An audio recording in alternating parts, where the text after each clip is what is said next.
ఇక్కడైతే కానీ దుర్గిలో అయితే కానీ ఈరోజు మీటింగ్ పెట్టడం జరిగింది. ఇందాక చెప్పినట్లు ఈ పాతవాడిని మీ అందరికి తెలిసిందే. అయితే మీ అందరి చేతుల్లో కూడా ఒక పుస్తకం ఇచ్చారు. ఆ పుస్తకంలో నాకు 5 సంవత్సరాలు టైం ఇచ్చారు, 2019 నుంచి 24 దాకా.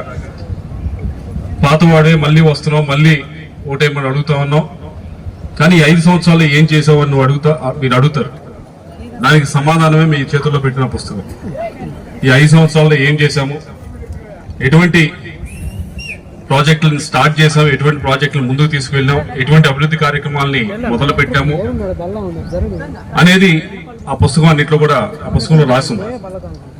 మార్చిలకు సంబంధించి రక్షణ కోసం అయితే బ్రహ్మారెడ్డి గారు, అభివృద్ధి కోసం అయితే నేను అని మీరు గమనించండి.